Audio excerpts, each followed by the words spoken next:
video is broadcast on Mark Levin Show channel. Thank you for listening. Please subscribe to the channel. He's here. He's here.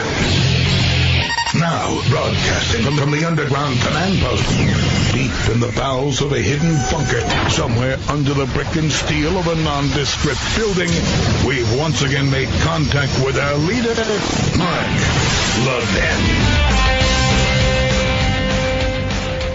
Hello, everybody.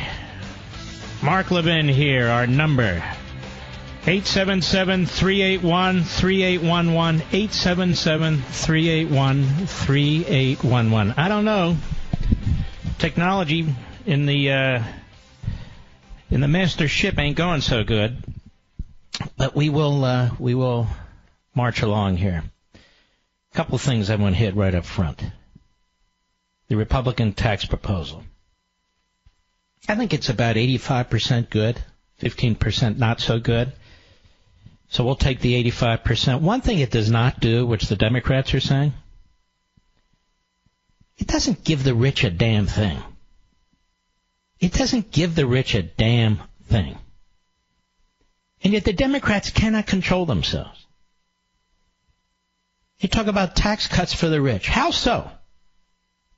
Even the Washington Compost has rejected what the Democrats are saying about the Republican tax proposal. The Republicans are sounding like good little Marxists. They're worried about class warfare rather than talking about slashing taxes across the board and reforming the tax code, maybe a fair tax, maybe a flat tax. All that's out the window. This is not tax reform. Still, there are tax cuts. And in order to have tax cuts, ladies and gentlemen, you have to cut the taxes of those who actually pay taxes. Since about 46% of our fellow citizens don't pay taxes, and a certain percentage of our fellow citizens actually receive earned income tax credits, meaning they don't earn enough to pay taxes, and yet we subsidize them through what are, in effect, IRS welfare payments, where are you going to get these tax cuts? How are you going to have tax cuts? Now, let me tell you what's in this proposal by the Republicans, okay? And this is from, what is this from? Oh, shoot. I just had this. Just bear with me. I want to get it straight. Well, it doesn't much matter. Here's how the tax cut system works here. House Republicans unveiled their plan today. Part of that reform package, the GOP aims to permanently lower the corporate tax rate to 20%. It's at 35% right now, which is insane. The House bill would also slash the number of income tax brackets from 7 to 4. 12%, 25%, 35%, and 39.6%. Although the Republicans keep talking about a millionaire rate, like good little Marxists. The bill seeks to raise the child tax credit to $1,600 from its current maximum of $1,000. It also preserves popular retirement savings plans like 401ks and individual retirement accounts. Under current law, taxpayers can put a specified amount in a 401k retirement savings plan without paying taxes up front. And by the way, the whole goal of that is to encourage savings for pensions, for retirement. And the amount people can contribute to a 401k rises to $18,500 next year, up from $18,000 in 2017. People age 50 and older can tack on an additional catch-up contribution of $6,000. Now hear this. The Republican bill would allow taxpayers to write off up to $10,000 in state and local property taxes. I guess they're capping that. But the plan would cut a popular mortgage interest deduction in half. While it would maintain the current deduction of $1 million in mortgage debt for current homeowners, that cap would be slashed to $500,000 for newly purchased homes. I don't understand the Republicans. I really don't. If you're going to take a beating anyway in tax cuts for the rich, why do you play these games? Why do you play these games? There should be no increase in taxes for anybody. For anybody. You're slashing taxes in one respect, and then you're slashing deductions in another respect. I don't it's not something that I buy into. As I say, I mean, it's 85% okay, but the whole theory behind this is somewhat schizophrenic. Home builder stocks were hit hard on the plan. They were hit hard on the plan, and that's because of this attack on the mortgage interest. The Republican tax plan seeks to immediately double the estate tax exemption and repeal the tax in 6 years. The estate tax, also known as the death tax, is currently a 40% levy on estates greater than $5.49 million for individual filers or $11 million for married couples. You might say, well, I don't care. That's for millionaires and zillionaires. Not really. If you start a business, it doesn't mean you're living off of millions and millions of dollars every year. You might be living off a couple $100,000 every year, but your business might be valued at over $6 million. What happens then? A 40% levy is placed on it, and you have to sell it. Ask farmers who own a lot of land. They harvest a lot of crops. They may net a few $100,000 a year, but their land is very valuable. Their farm equipment is very valuable. Their livestock's very valuable. But they're not liquid assets. They're assets.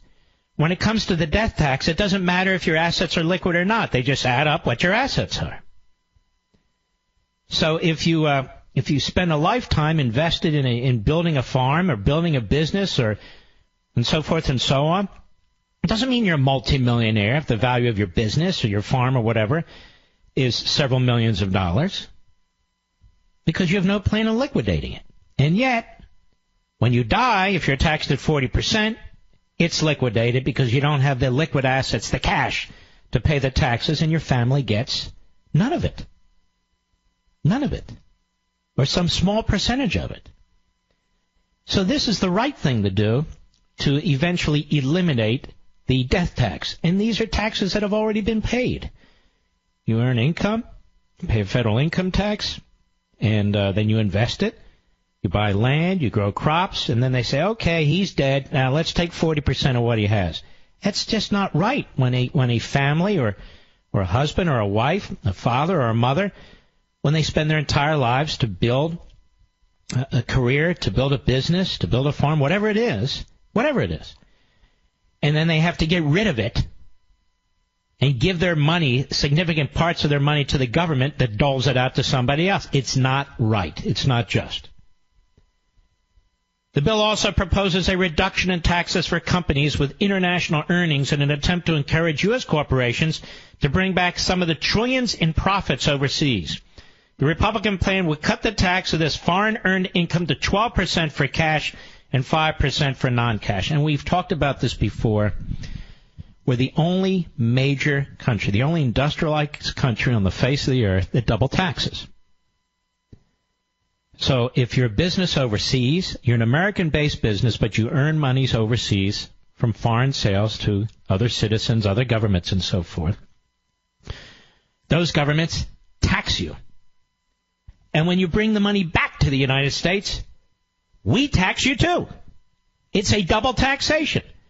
It doesn't happen in France or Germany or Britain or you name it. Only in the United States. So these companies, they leave what amounts to, in the aggregate, trillions of dollars overseas in foreign accounts where they benefit these foreign countries and foreign governments, because they'd be nuts to bring the money back to the United States and have it taxed again at 35%. This isn't even right. They ought to eliminate that tax altogether. Eliminate it. Then you'll have trillions of dollars pouring into our country. And what are you going to do with it? Put it in your mattress? No, it's impossible. That's enormous amount of money that can go into R&D, that can go into capital, that can go into new products, new services, go into creating enormous numbers of high-paying jobs, creating additional wealth in this country, and it sits there overseas. It sits there overseas and benefits foreign banks, foreign businesses, foreigners, when it can come to the United States. And this is what we mean when we talk about free markets or freer markets. This is not a protectionist argument. This is a capitalist argument. The specific proposal would especially benefit technology giants like Apple and Alphabet, Well, it would especially benefit any major company that has significant assets overseas. And that's a good thing. It's a good thing. So these are some of the major elements that are in the proposal. Now, the Democrats, of course, they have no serious tax cuts proposed. They only believe in tax increases. And when they talk about taxing the rich, that means taxing anybody who earns over $40,000 a year. Look at Obamacare. Obamacare is a government-imposed program that has not only destroyed our healthcare system and the insurance industry and destroyed many families that used to pay for their own healthcare, but it is a massive tax, in effect, is it not? That slams the middle class. That slams people and families that are average earners. And everyone else, by the way. Except those who are on the dole, of course. The Washington Post, reports the Daily Caller, soundly debunked the claim made by numerous Democratic lawmakers that the GOP tax reform bill will result in a tax increase for middle-class households in a fact check published Thursday. A number of prominent Democratic lawmakers have publicly claimed the tax reform bill scheduled to be released and was released today will result in an average tax increase of $794 for households, making up to $86,100 annually. Washington Post fact-checkers traced the claim back to a report produced by Democrats on the Joint Economic Committee that predicts that some 8 million households making less than $86,100 per year will see their taxes increased. The Democrat lawmakers, including radical left-wing kook Senators Kamala Harris of California, Robert Casey of Pennsylvania, and Jeff Merkley of Oregon, falsely asserted the increase will apply on average to middle-class families, omitting the detail that the increase will in fact be confined to 8 million households. 8 million households out of 122 million households. The distinction is important. 8 million households represent 6.5% of the nearly 122 million households in the bottom three income quintiles. Roughly 80% or 97 million of the households in the bottom three quintiles will receive a tax cut, according to the report from which the false claim originated. Additionally, every quintile on average receives a tax cut. So why are the Democrats lying? Because that's what they do. You have to lie to be a leftist. You have to lie to be a progressive. You have to lie to be a leading member of the Democrat Party. So the overwhelming majority of people in this country who are considered non-rich receive, in fact, in reality, a tax cut. And yet, we have the Democrats who are insisting that this bill is tax cuts for the rich. Well, I'm considered rich. I get no tax cuts out of this bill. None. In fact, I get tax increases out of this bill. Increases. So where are the tax cuts for the rich? I would like to know. Where are the tax cuts for the rich? So we have the actual Marxists in the Democrat Party who do not believe in capitalism and serious tax reform and tax cuts. And then we have the progressive Republicans, and that's pretty much what they are today, the progressive Republicans, who mimic the Marxists when it comes to class warfare, but claim to be for property rights and capitalism nonetheless. I'll be right back. Mark Levin.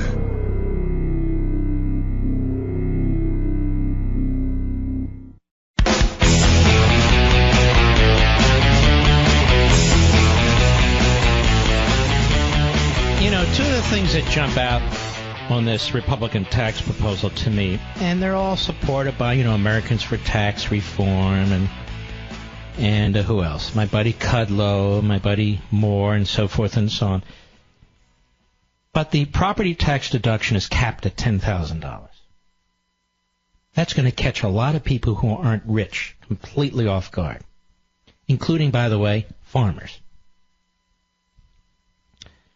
The mortgage interest deductions used to be able to deduct up to $1 million in interest, which the vast majority of us don't have. It's now cut to $500,000. But there are small businesses that have mortgages to pay. There are individuals who may inherit property who have interest to pay. There may be a small businessman who owns a couple of maybe owns a small apartment building. Who knows? Now, why are the Republicans doing this? In the greatest tax cut in American history, why are they doing? I'm going to tell you why they're doing this. Rather than slashing taxes across the board, because they will not cut spending. They will not cut government spending. And you hear these supply-siders, and I like to think of myself as a supply-sider in some respects, and they'll say, don't worry about that. Don't worry about that. They're never worried about the debt. I am always worried about the debt. Well, we can grow our way out of this. But we're not going to grow our way out of this when the government grows so fast, it's impossible for an economy to grow out of it. The economy produces about $7.5 trillion in wealth every year, goods and services. But we have over $200 trillion in entitlement obligations. So tell me how that $7.5 trillion is going to grow fast enough to address the over $200 trillion in unfunded entitlement obligations, or the over $20 trillion in fiscal operating debt. How is this going to work? The only area of the budget they have consistently cut is defense. Defense. Domestic spending is completely out of control, and none of these bird brains have the guts to address it. The Republicans do not have the guts to address it, and the Democrats want to expand it. So if you have one party that wants to expand spending and the debt, and another party that expands spending and the debt, but claims it wants to stop it every now and then during election time, we have a disaster on our hands. So the reason why they keep looking for ways to offset this or offset that when it comes to the tax code is because when it comes to spending, these politicians have no guts. They don't want to disappoint anybody. They have bought so many constituent groups and so many constituents with entitlements, with bike paths, with this, that, and the other thing. They just don't want to face that. They don't want to do it. And so what's going to happen? Well, what's going to happen is one day it'll address itself. And when the laws of economics, as I say over and over again, catch up with the laws of politics, the laws of economics win every single time. So this tax bill is okay, it's not spectacular, and it does nothing to address the exploding debt in this country. I'll be right back.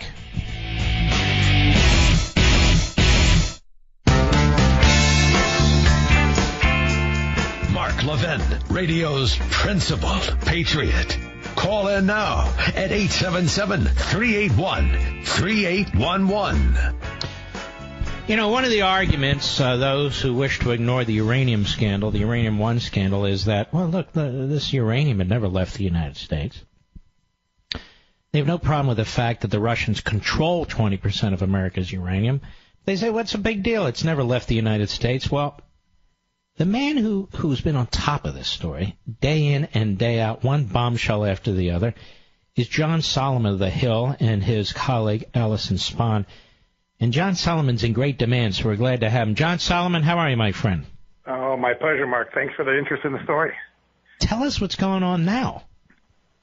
Well, we've one of the main talking points of Democrats and their media defenders have been throughout, as you stated, that, hey, no harm, no foul on the Uranium One deal because after we approved it, none of the American uranium left U.S.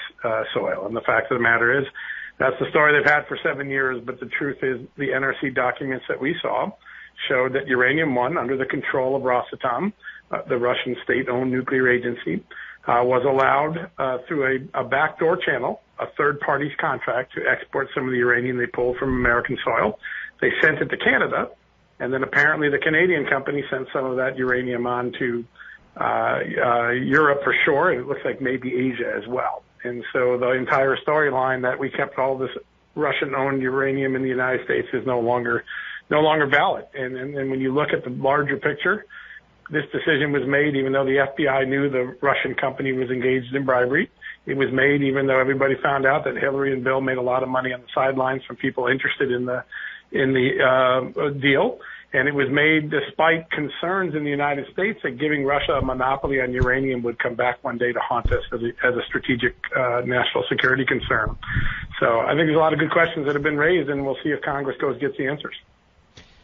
And what's amazing about this, John Solomon, is how little attention network news organizations are paying to this. And, 50 years ago, this would have been the lead story every single night. You would think so. Even 20 years ago, I think you could make that argument. And it's there is a disinterest in looking at this part of the evolution of the Russia-U.S. relationship. And it's unfortunate because long before Russia had any inkling of meddling in our 2016 election, they had a big inkling and a big execution plan in meddling in our national security, particularly our nuclear energy security. And it deserves some attention. The good news is there are 4 chairmen up on the Hill now. Senator Grassley, Congressman Jordan, Congressman DeSantis, Congressman Nunez, that are now starting to dig in. And I think Trey Gowdy will join them. And they're starting to put out subpoenas and document requests. And I think we're going to learn some stuff this fall and early next year. What about the Senate Intelligence Committee led by Richard Burr? It's unclear what, if anything, they are looking at this, and they've done a lot of things very quietly. So it's they may be looking at the historical trend lines here. You would hope that if they were going to look at the Russia issue, that they would look at it from a 10, 20-year perspective, because things didn't just suddenly happen in 2016. And over the last few weeks, we learned that the FBI realized that Mrs. Clinton was almost compromised by a Russian spy. They had to roll up a Russian spy ring because that Russian spy was getting closer to her. We know the money that changed hands. We learned... Whoa. Stop a second. Yeah. Tell me about this Russian spy ring. So we all remember Anna Chapman. Remember the famous spy that was so good-looking she later became a model and a television personality in Russia. In 2010, she was arrested by the FBI and was the face of this 10-person Russian spy ring. What we didn't know, or what we didn't pay close attention to back then, was that another one of the spies, a more mundane-looking one, posing as a accountant in New York City, had gotten into the employ of Alan Patrikov. And she had been instructed by Russia's SVR intelligence agency to use that access to Alan Patrikov to get close to Mrs. Clinton. Alan Patrikov was a major Democratic donor, one of the big patrons of the Clinton money machine. And because she was advancing so quickly, they had to roll up this whole 10-person ring back in 2010. The media really didn't catch the significance of Hillary Clinton and the potential exposure there. I got the former chief of the counterintelligence division of FBI to say we rolled up that ring specifically because that spy was getting too close to Mrs. Clinton. That's incredible. Let me ask you this, John Solomon. Bob Mueller, as his friends call him, Robert Mueller III, Sure. Now special counsel, former FBI director. I want you to remind my audience, here we have the Russians essentially acquiring 20% control of American uranium. Was he not the FBI director through most of this? He was absolutely FBI director. What did he do about it?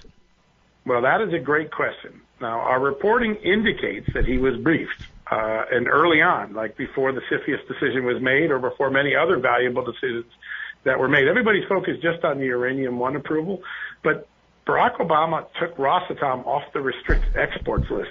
Let's slow down. Rosatom is the Russian state company close to Putin. Right. That's and right. Uranium One. They own Uranium One, and this other thing you're talking about is this committee of 9, as I understand it. Right. That controls, that votes on these decisions as applies to, among other things, uranium. Go ahead. That's right. Now, the Uranium One was an important purchase for the Russians, but it wasn't the only gift, the only giveaway, the only good thing they got from Barack Obama and Hillary Clinton's administration. They were removed. They had been on a restricted list where they couldn't export anything without special permission. They were suddenly removed from that list by Barack Obama. They suddenly signed a $2.8 billion contract with USEC, the American Uranium Enrichment Corp. All these things were being showered upon Rosatom at the very moment that the FBI knew that Rosatom, through its American arm, 10M, was engaged in criminality. And so we know Robert Mueller was briefed because that's what the undercover informant has now said publicly through his lawyer. We believe the FBI may have told Barack Obama. The question is when. So there's a lot of questions that need to be answered about what the FBI did with this information. Did they keep it secret? Did they tell Barack Obama? Was there willful ignorance or bureaucratic blundering? And we don't know the answer to that because right now the FBI won't say what Mueller knew when. Which is incredible to me. The FBI is not in the Constitution. It's part of the executive branch. Congress is in the Constitution. John Solomon, let me ask you this question. Is it at least conceivable? Now we know that the Russians, and we have known, but even more so, are assisting the Iranians in building another nuclear power plant. Sure. And they're shoring up their control of these various uranium assets, including in our country. You've just indicated that some uranium has in fact been exported out of the United States. Isn't it at least conceivable that some of that uranium could wind up with Iran? That is the biggest concern that every member of Congress who was paying attention in 2010 and 2011 had, which is, hey, we don't know yet whether Russia's a good or bad actor in Iran. The president sent a statement to the Congress in 2010 saying, trust me on this one, they're being good actors in Iran. But as we know, they weren't very friendly to us a few years later when the Ukraine invasion began. And so we don't know. And that's one of the things that why Congress had to be assured repeatedly, don't worry, we're not going to let Rosatom Uranium One export any of this. And we now know that was a lie, that was not true. Once it leaves the Canadian market, goes to Canada, Canada goes to Europe, it gets harder and harder for us to track where that ultimately ended up. And that is the concern. And in talking to members of Congress today, they've assured me they're going to try to find out that answer. You know, I remember the good old days when we had export controls that were at a very high level when it applied to enemy or adversary countries. And we were controlling materiel, we were controlling technology. I'm not talking about everyday commerce, that sort of stuff, as you know. And this regime sat at the State Department, so significant were these controls. And I remember those days, and then I think here, when you sit back just as an average citizen and you look at how the hell did we allow Russia to get control of 20% of our uranium? I mean, I know you know how and so forth and so, but you sit back and you say to yourself, this is the most outrageous scandal that I can ever remember. There are no doubt real national security implications that clearly weren't aired enough back in 2010 and 2011. There's no doubt about it. Now, the number 20% is fungible, right? In 2010 it was 20%. Today it's 14%, depending on how much ore is pulled out of the ground. 1%'s enough. It's a lot. But the more important thing of what Russia was trying to do, and we're going to write on this next week, it's going to be a really important story. The FBI wasn't the only one concerned about Russia and uranium domination. There was another agency inside the Commerce Department that was raising red flags that what it looked like Russia was trying to do was to get enough uranium that it could dump it on the market, lower the price, drive every other person that has to run in a free market economy, right, and has to make ends meet, drive them out of business, and then Russia would have a monopoly on the uranium market. That concern was being raised to the President of the United States in real time. It doesn't appear that Congress paid any attention to it. But I think when we look at this, Russia had a very clear domination strategy, and we were playing into it, thinking that by giving them all these good deals, that they would suddenly become friendly to us. What did they do? They invaded Ukraine. They blew us off. They meddled in our 2016 election. And I think the bet that Hillary Clinton and Barack Obama made, when people look back at it in history, it's not going to have been a good move for us.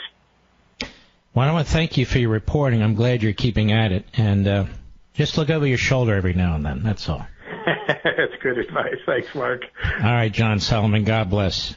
This is a real reporter. This is a real reporter. He doesn't sit at his desk waiting for leaks to come in as they do at the New York Slimes and the Washington Compost, at MSLSD and the Constipated News Network. No, they're not just, wow, what a great reporter. Let's give that guy a Pulitzer Prize. No. This guy digs and goes after his contacts and gets information, and he has done not just great reporting, a great favor for the American people, the more we learn about what's taken place here. This kind of a journalist today is very, very rare. I think there's about 8, 9, 10 of them max. But this is the kind of reporting that used to be done, and it wasn't that long ago when this would be such an incredible scandal. And Hillary Clinton, Bill Clinton, Mueller, Comey later, Barack Obama, all of them would be shamed and disgraced. But now all of them are held up as some great celebrities, great patriots. I'll be right back. Mark Levin.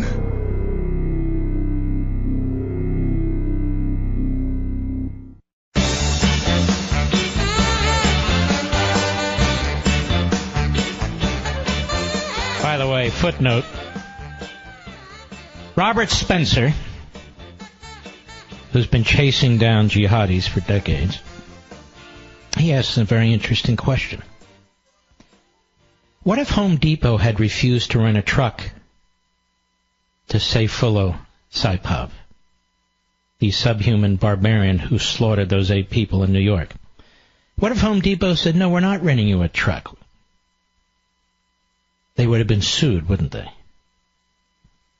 And I'll bet they would have been sued by CARE, as a matter of fact. I suspect. Just my opinion. You know, Hillsdale College. They provide curriculum, train the faculty, help set up guidelines for choosing teachers and boards, and providing ongoing support and service for wonderful, wonderful charter schools. They do it all for no charge at all. It's called the Barney Charter School Initiative, named after a benefactor who truly understands the future of our nation, and he understands that it depends on how we educate our kids. Hillsdale and their many donors know that the strength of our nation depends on having an educated citizenry. That's why Hillsdale provides you with free online Constitution and other courses, their free speech digest and Primus, and now free help for those interested in running world-class charter schools. It's an amazing college. And, of course, on their main campus, Hillsdale provides a rich liberal arts education that teaches college students to learn, to pursue truth, and defend liberty. Hillsdale does all this without a penny of taxpayer money, not a penny. And you can learn more about Hillsdale College, all that they're doing. You can learn more about the K through 12 Barney Charter Schools at levinforhillsdale.com. That's Levin for Hillsdale.com. You know, many, many years ago, when Hillsdale College and their great president, Larry Arnn, a dear friend of mine, when they were deciding whether or not to sponsor talk radio programs, they started with this show. They started with the Levin Show. Given my interest in and background in constitutional conservatism, the Declaration of Independence, and all the rest. And because you folks are very interested in what Hillsdale does, and you go to their websites, and you want to get a copy of Imprimus, and you want to learn about these different things that only Hillsdale can teach, it became enormously successful, and they've been a sponsor ever since, and they've sponsored some of the other talk show hosts. So we're very, very proud of our relationship with Dr. Larry Arnn and his board in Hillsdale College, and I want to strongly encourage you to check them out. levinforhillsdale.com, Levin for Hillsdale.com. There's plenty of rotten universities and colleges. This is a diamond in the rough, as they say. Absolute diamond in the rough. What if Home Depot had refused to rent a truck to that subhuman barbarian? You know damn well they would have been in federal court. They would have been accused of every imaginable offense. They would have been boycotted and so forth and so on. And yet, the subhuman barbarian wins the lottery, our immigration lottery, that the vast majority of us never heard of before. A Chuck Schumer special, regardless of those who pretend otherwise. The lottery. All right, let's take some quick calls. Ben, where are you, Ben, in California? I never heard of this before. Los Osos is right next to, it's in Morro Bay, next to Morro Bay, California, San Luis Obispo, California. Los Osos, California. All right, my friend, on Sirius Satellite. How are you? Good. Hey, I'm reading from the tax report. I'm a CPA in California, and this report is put out by Committee on Ways and Means Chairman Kevin Brady. And I'm going through it, and I think there's an awful lot of smoke and mirrors that aren't being reported. They're very excited about doubling the standard deduction, and then they kind of whisper at the same time they're going to disallow personal exemptions. So let's just say if you had a married couple with 2 children, they're going to have each exemption is worth $4,000 apiece. Currently, it's $4,050. Let's just $4,000. That's $16,000, and their standard deduction is roughly $12,900. So if you have that 28,000 or whatever the number is, if you lose those 3 exemptions and you're going to double your standard deduction to $24,000, you just lost out on a $4,000 deduction. And what they say is, well, we're going to replace that with which they've currently had a tax credit of $1,000, which will go to $1,600 per kid. That's if your income is under $230,000, and then hold on, my eyes are rolling over. I hated math. Just so you know, what's the bottom line? Well, the bottom line, I think that they found a way to pay for the corporate tax cuts, and that's going to be through everybody's going to pay more taxes. I don't buy this that you're going to save money, because I'm reading through this. They're saying there'll be no more medical deductions. So let's just say you have an elderly couple and the husband or the wife is in assisted living paying $50,000 a year. They currently get a deduction on that. They're saying no more deduction, not the 10%. We're going to zero medical deductions. And here's another one they threw in there: alimony. You will not be able to deduct alimony, and the person receiving it will no longer have to pay taxes on that. I can't imagine that's going to be very popular in divorce situations. They're also putting in there no moving expenses and no more reimbursement expenses. So if you take a new job and move somewhere, you will no longer be able to deduct those expenses. I wanted to read you something in their bill, which is like, this is typical government, that they say they change the standard deduction by doubling it, or what they're saying, that will reduce the revenues by $921 billion over 10 years. At the same time, by the repeal of the personal exemptions, that will increase the revenues by $1,562 billion, as you love to say, which is $1.5 trillion. So by doubling your standard deduction, that'll reduce taxes by $920 billion. But by getting rid of the personal exemptions, that's going to increase it by 1.5. I'll tell you what, I don't want to lose you yet. I want to carry over to the next hour. Can you hold on, Ben? Sure. Ben, our Levin Radio CPA. We'll be right back with Ben.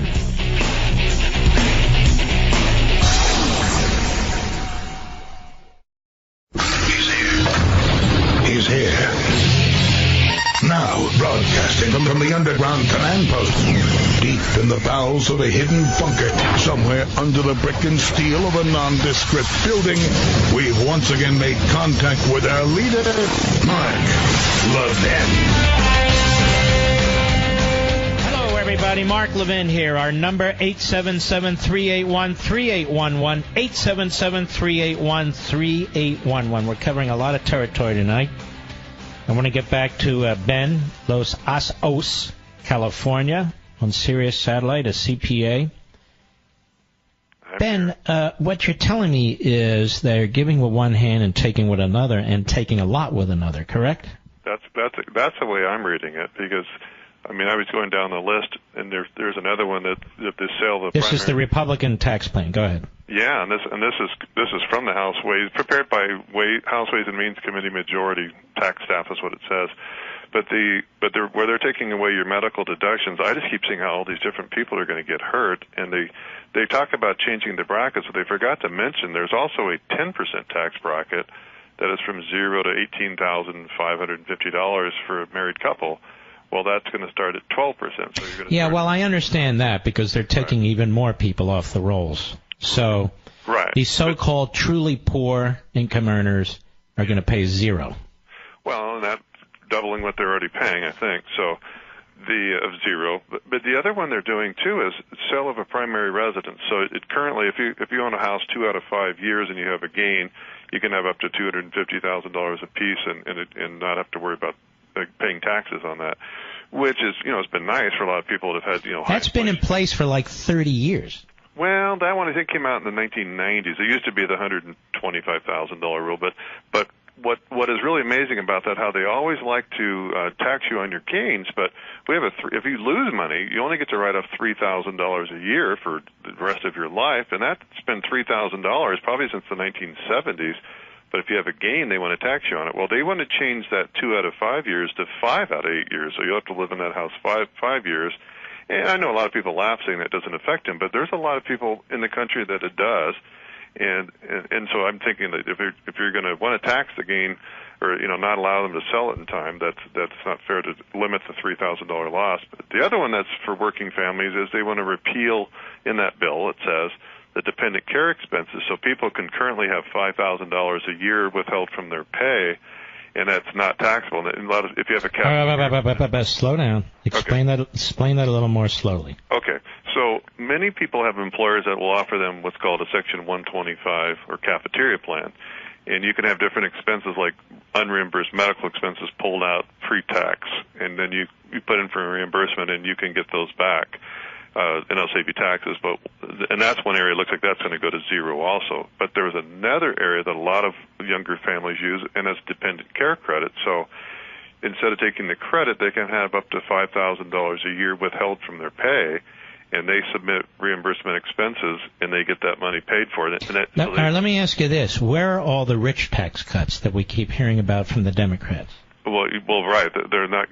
I don't see that anybody's getting a tax cut. Well, this is what I keep saying: tax cuts for the rich. And I'm not aware. I have to admit, I'm considered rich. I'm not aware of any tax cuts I'm getting. What are they talking about? Well, they're not. And then when you start losing your state income tax expense deduction and your property tax deduction. Well, let's talk about that. They're going to cap the property tax deduction at $10,000. Right. That is crazy. In other words, I understand where they're coming from, but again, whatever happened to they say this is the biggest tax cut in American history. No, it's not. No. I lived during the Reagan tax cuts. Those were the biggest tax cuts in American history. There weren't games like this. He slashed them across the board for everybody. The top rate went from 70% eventually down to 28%. He didn't play this Marxist class warfare crap. Businesses succeeded enormously. He slashed the corporate income tax, but he also made it possible to write off capital investment and capital equipment faster. There were so many things that were done in a massive way that created massive economic growth, wealth creation, enormous increase in employment and so forth. How dare they say this is the greatest tax cut in American history? You know what it is? It's a deduction cut. We're going to take your deductions away from you.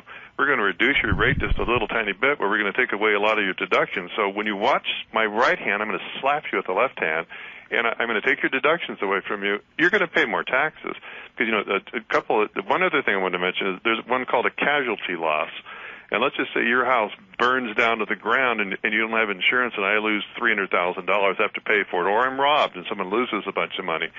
You can write that off on your tax return. You're limited to 10% of your income. So if someone makes, $500,000 a year, let's say that, they can't write off the first 10% or $50,000, but they can write off the rest of it because they lost that in the fire or whatever else.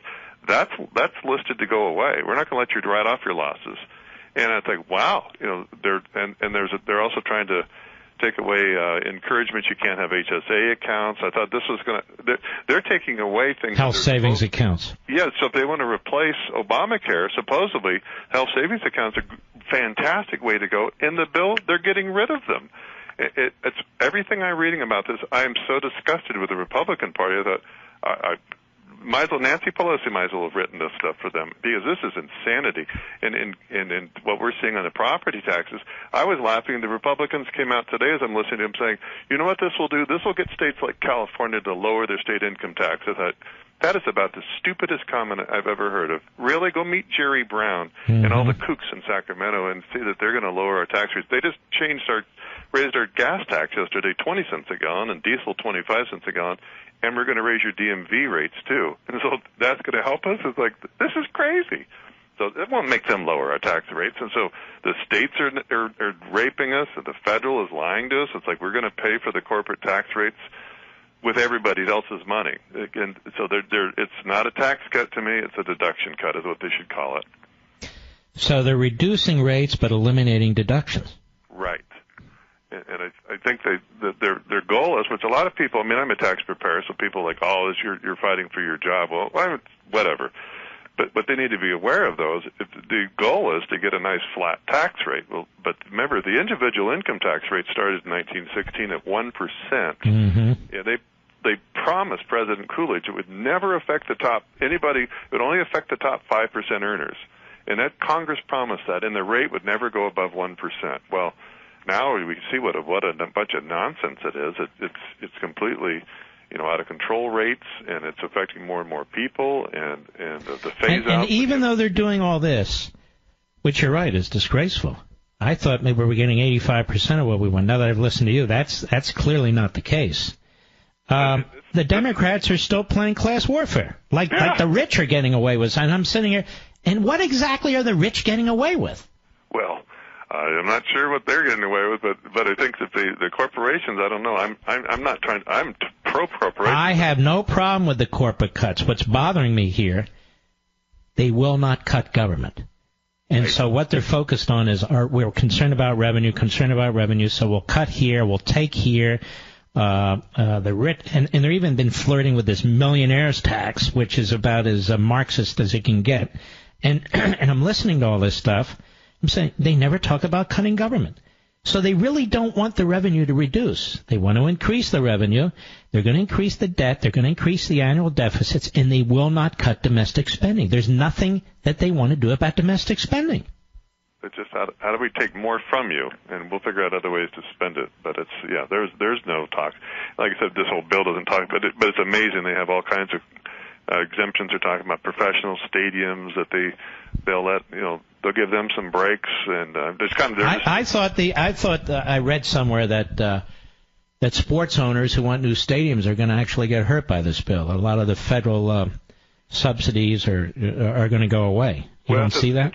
Interest on the bonds used to finance it would not be deductible. Well, big deal. That really affects most of us, doesn't it? In fact, according to them, that would increase revenues by $0.2 billion over 10 years. So that's a real big help, isn't it? So $0.2 billion over 10 years is $200 million a year for 10 years. Is that right? Yeah. So $20 million a year. It's like, $20 million. That's a really great idea. But in the meantime, we can get rid of your personal exemptions, and we're gonna receive $1.5 trillion more in income over 10 years.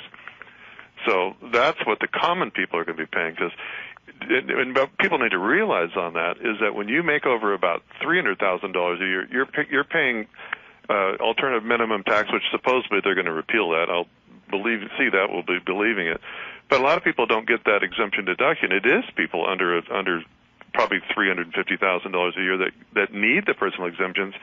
And if they're going to raise $1.5 trillion over 10 years by getting rid of that, who do you think's paying for that? That's the middle class. This is not going to help the middle class. This is going to be a sting to the middle class. It'll help some that rent, and it will hurt those that buy. So when you have in California, we have younger families that are trying to buy homes. If they can't let me ask you about that in buying homes. If you're going to cap the deductions on property taxes, and you're starting to mess around with the mortgage interest deductions, even though I understand they're significant, you're going to start hurting the commercial and residential real estate markets again, are you not? Absolutely. They would decrease the value. Because why would you go out and buy when it's the same to rent? You'll be, and then if you have interest rates coming up, sounds like our new Fed chairman wants to raise interest rates, which I'm not opposed to. But when you do that, values come down too. So if you have a double hit at the same time, you could really hurt people's values of homes. So their 5 out of 8 year rule might be fine because you'll probably never make money on your house again the rest of your life. Mm-hmm. So. This is about as asinine as I think they could have come up with, and I don't know who they consulted with, but this is crazy. All right, Ben. I much appreciate your call. I really do. Thank you. Love your show. Thank you. Okay, bye. Thank you for edifying us. Isn't that amazing? I learned a great deal. I'm no accountant, let alone a CPA. I'm not a numbers guy. I've never been good at it. Well, within limits. Wow. No wonder they were trying to lobby me to support this. I wouldn't take anybody's calls. We want to look at this independently. I'll be right back. Mark Levin.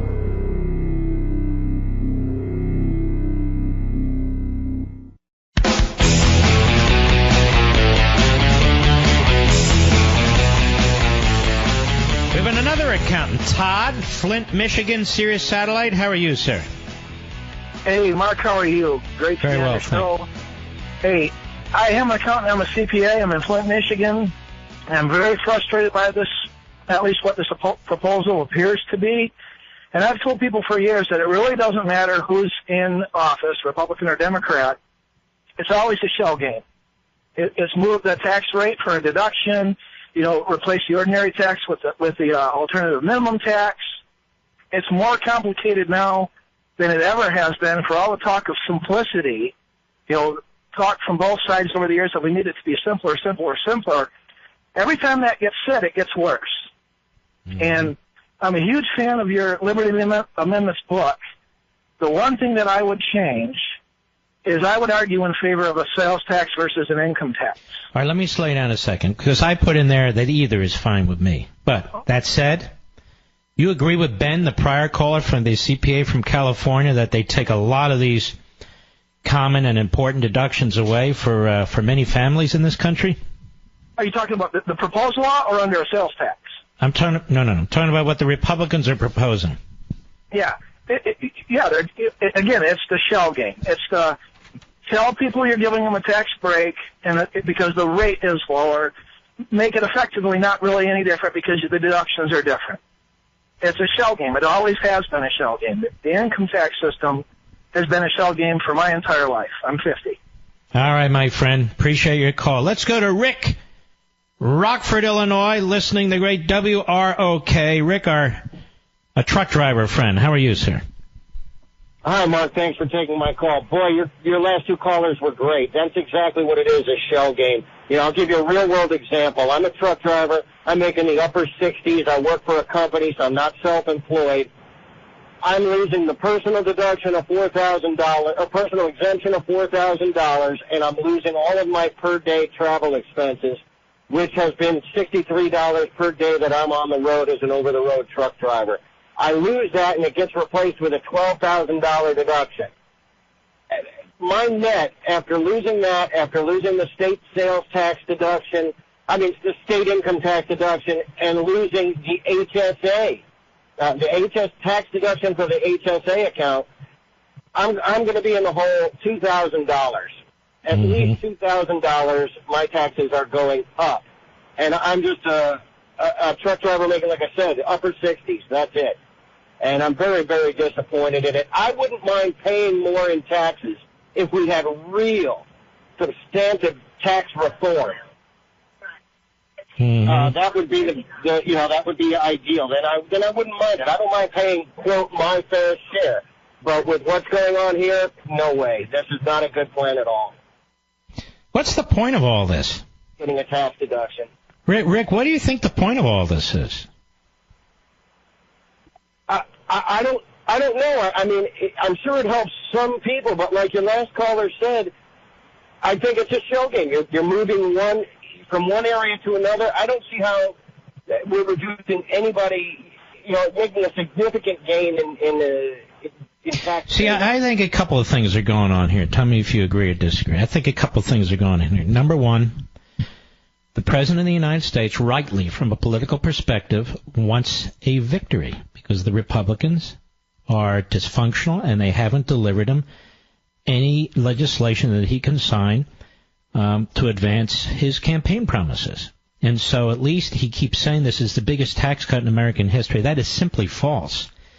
But he wants to support this because he's probably figuring this is the best we can get out of this Senate and the House. And yet his staff, his Treasury Secretary, his head of his economic advisor, this guy Cohen, who I'm no fan of, they've been involved in developing this plan too. And they're all cheerleading. Oh, we got to pass this, and we got to have a victory. So that's the politics of it. On the economic side, we do need a big cut for businesses, corporations in this country. We want them to hire more people. We want them to invest in this country. We want them to return to this country. So what they've decided is we want this to be essentially revenue neutral. Well, if it's going to be revenue neutral, then you're going to have to go back and mess around with a whole lot of deductions that people have. And in fact, you say you're reducing their rate, but you're eliminating many of these deductions. And the big element that's missing here, Rick, they won't cut government. They won't cut the size of government. They can talk about revenue neutrality. How about slashing the size of the government, except for defense, which has been slashed horribly under the Obama years? They will not do it. So this is the pickle that they create here. Yeah, I'm so tired of hearing, how are we going to, quote, pay for these tax cuts? How are you going to pay for them? You don't pay for tax cuts. You don't pay for letting the American people keep more of their own money. Exactly. You pay for things. You stop paying for more programs. You cut spending. That's how you stop spending, you shrink government, you stop redistributing wealth, you do the things the government's supposed to do and stop doing the things the government's not supposed to do. And that's the problem. And when you bring it up, you're considered a right-wing kook, radical conspiracy theorist, and so forth and so on. Rick, I want to thank you very, very much. Keep on trucking out there, brother. And good luck to you. We'll be right back.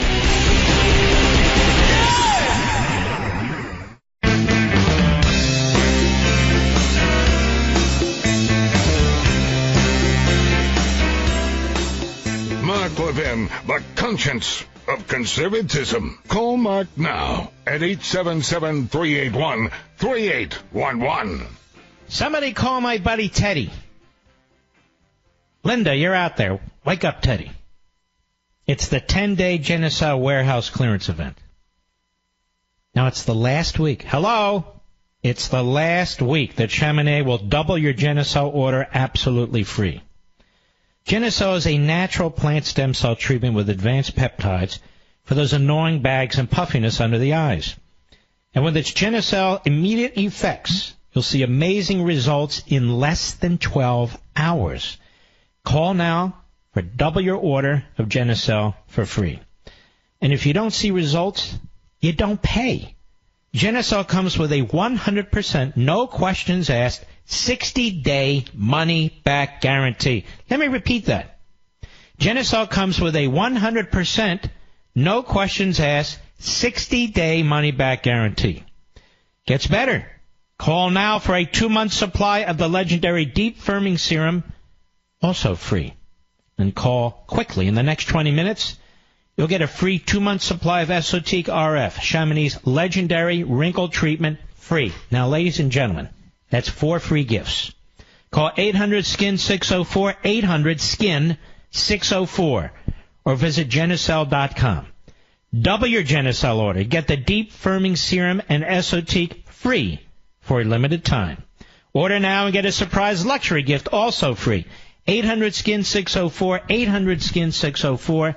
That's 800-SKIN-604. Okay? It's the 10-day Geneseo warehouse clearance event. And now it's in its last week. Act now. Act now. You've got nothing to lose. There's no risk. You know, Manafort and his lawyers, they get to answer the charges that were brought against him. And it's been covered very sparingly. Very, very sparingly. Because they answered today.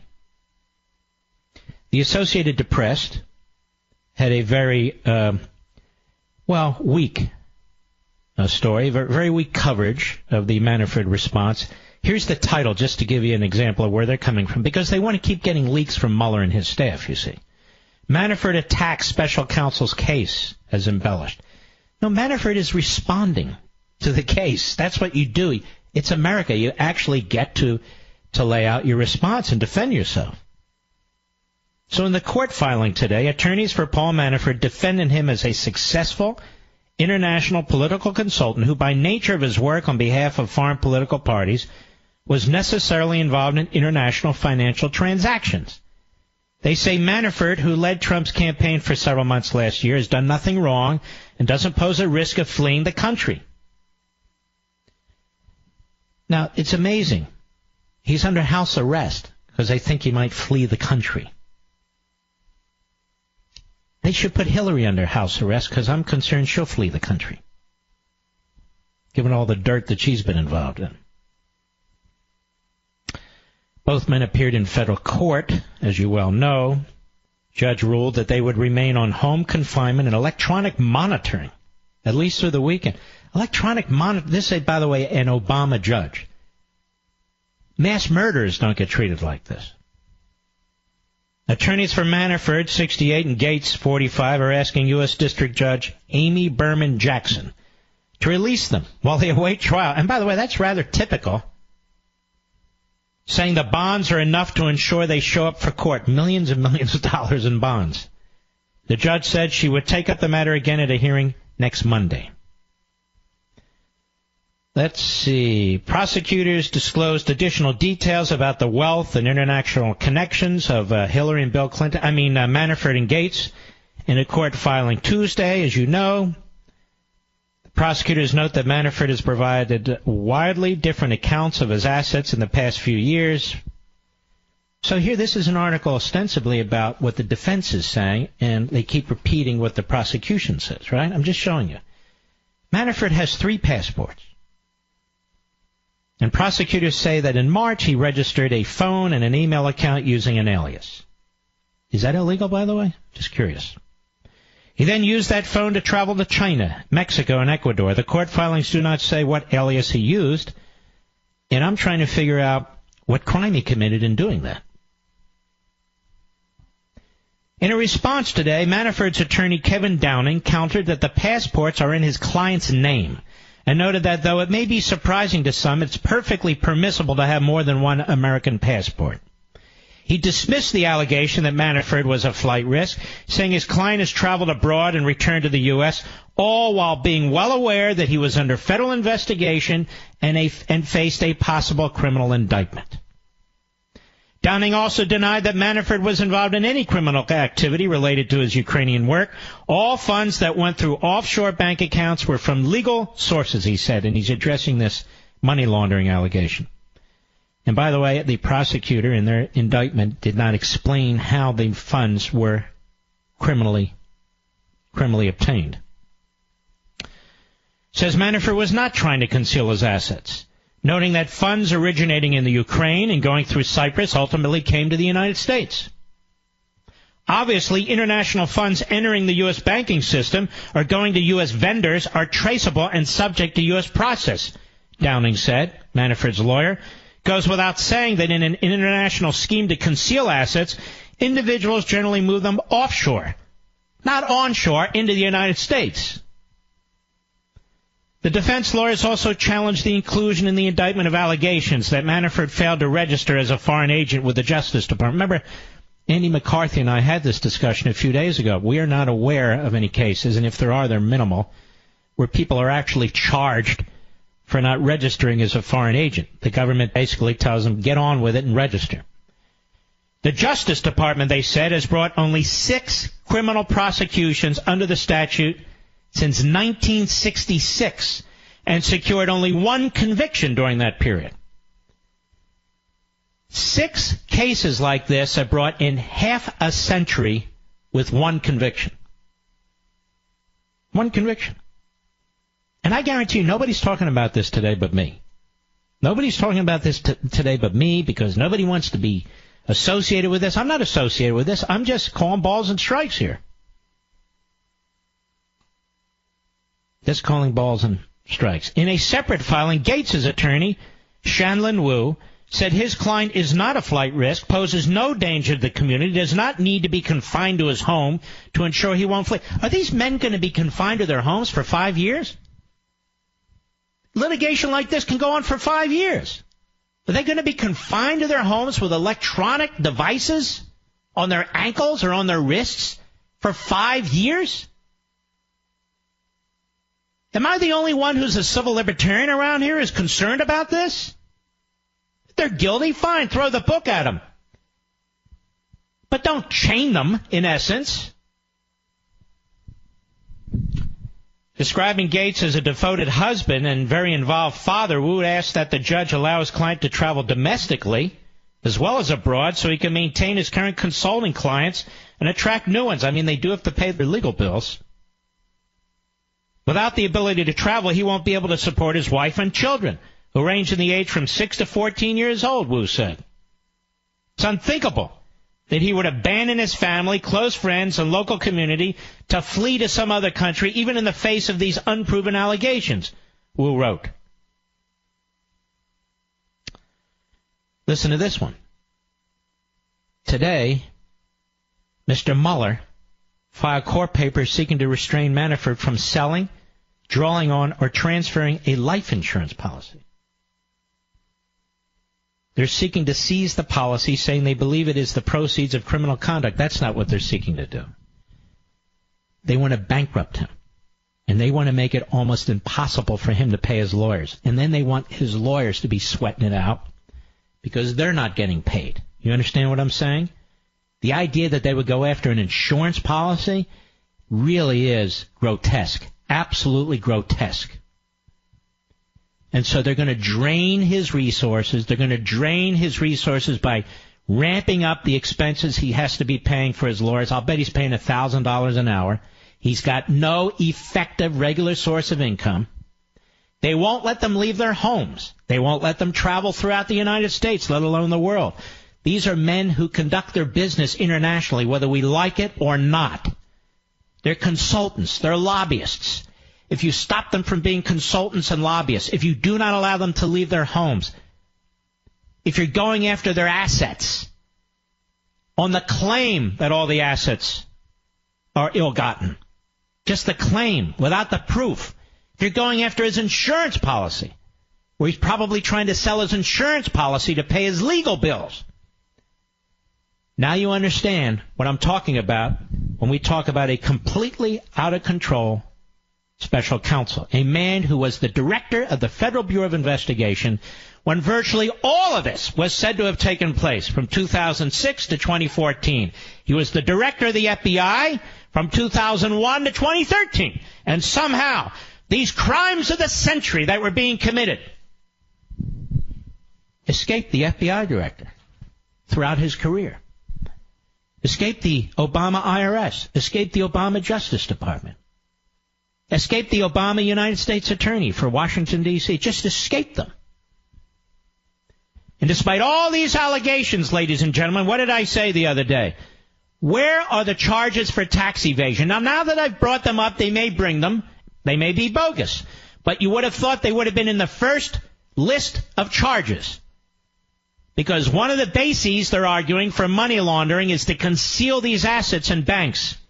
You don't conceal assets in banks unless you have a purpose to evade taxes or you're trying to hide the nature of the money in the first place. There's no allegation, specific allegation, other than a generalized statement that the money was gotten illegally. And there's no allegation yet that they failed to pay income taxes. And if they brought the money back to the United States, as defense counsel claims, it's kind of hard to see how they wouldn't have paid income taxes.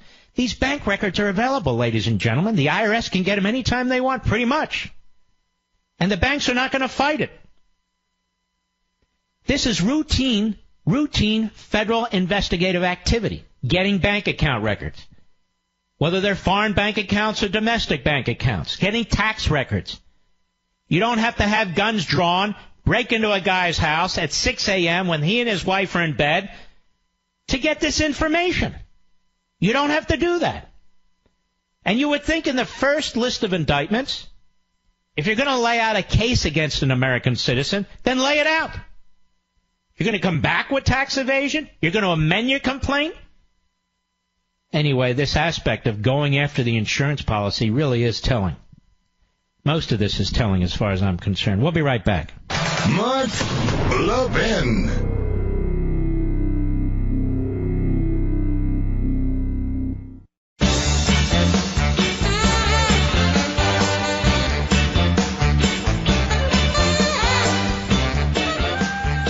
Here's Mark just defending Manafort because he's close to Trump.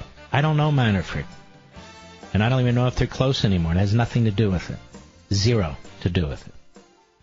Nothing to do with it whatsoever. There's a lot of people close to Trump that I want nothing to do with, or I don't know, or whatever it is. There's nothing to do with it. Now, those of you who've listened to me over the years, you know full well I call them as I see them. I call them as I see them with the president. I call them as I see them with the Republicans, the Democrats, the media, even myself. I call them as I see them. You know, the downside of having an older car you love is that things start to go wrong with them. They tend to snowball. Well, for me, that's an upside. I got extended vehicle service protection for our 2010 Camaro from CarShield. So I don't worry about big repair bills anymore. Getting covered by CarShield is a great idea.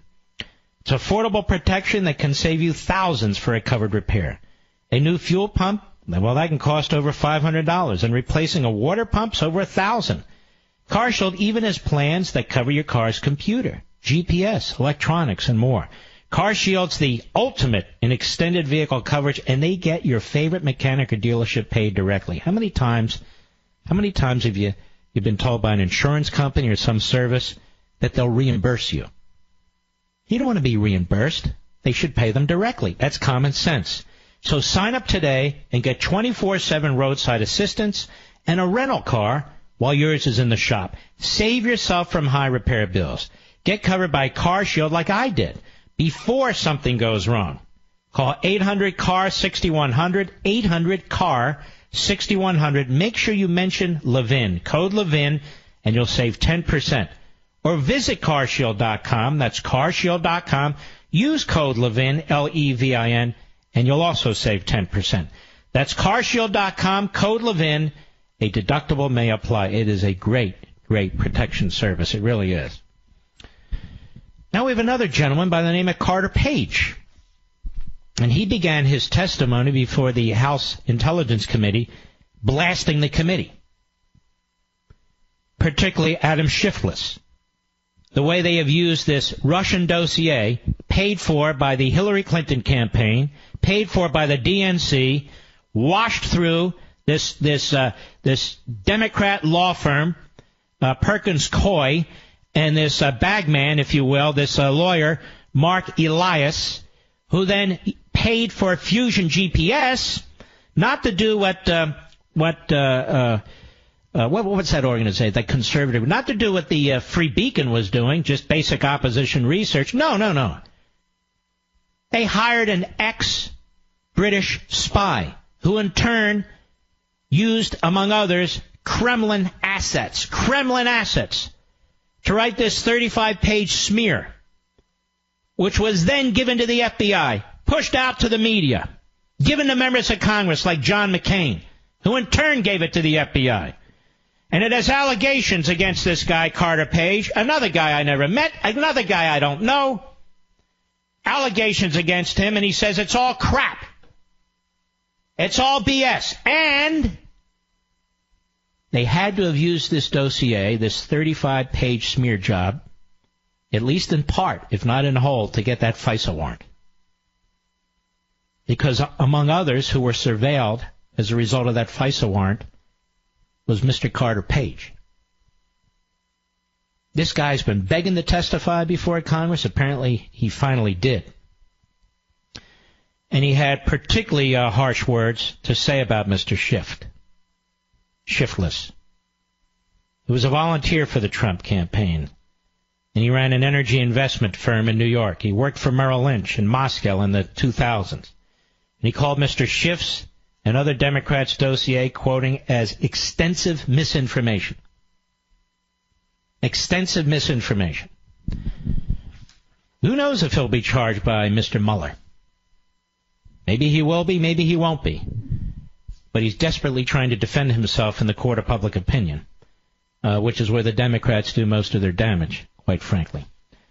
Can somebody please explain to me why we have a special counsel ostensibly investigating Russian collusion and interference in our campaign, who's yet to investigate Hillary Clinton, who's yet to investigate the DNC, who's yet to investigate Perkins Coie, the law firm, who's yet to investigate the lawyer, Mark Elias, the go-through, who's yet to investigate Christopher Steele, the ex-British spy?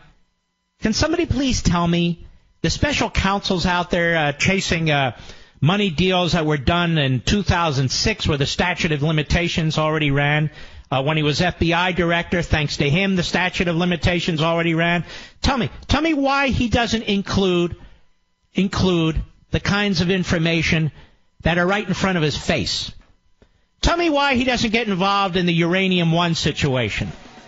If he's going to get involved in money laundering cases that he claims occurred in 2006 to 2013, why doesn't he get involved in uranium cases with the conveyance of 20% of America's uranium to Russian control? That seems like a lot of Russian collusion to me, especially since Bill Clinton got $500,000.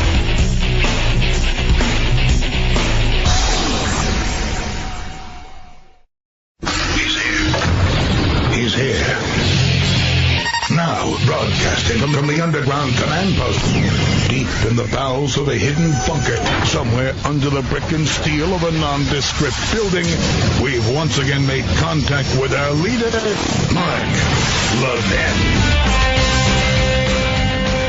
Hello, everybody. Mark Levin here. Our number, 877-381-3811, 877-381-3811. Well, Donna Brazile, the disgraced former head of the DNC, very well connected in Washington, D.C., apparently she has a bombshell book. According to our buddy Ben Shapiro over at his excellent site, The Daily Wire. Former DNC head admits Obama cleaned out the party, Hillary stole it, Bernie got robbed. Former Democrat National Committee head Donna Brazile is coming out with a new tell-all book about the chaos at the DNC during the 2016 campaign. She revealed a section of it at Politico. What emerges from the excerpt is a picture of Brazile as a heroine, of course, Hillary Clinton as a villainess, Debbie Wasserman Schultz as incompetent and lazy, and Barack Obama as the unnamed cancer that ate away at the center of the party. Here's 7 revelations from Brazile's piece, so you don't have to buy the book. Number 1, Brazile is rather self-aggrandizing, writes Shapiro. Brazile portrays herself as a Hercule Poirot, sussing out malfeasance at the DNC, then steeling herself with God and soul to inform the unfortunate Bernie Sanders that he'd been jobbed. Before I called Bernie Sanders, I lit a candle in my living room and put on some gospel music, Brazile writes.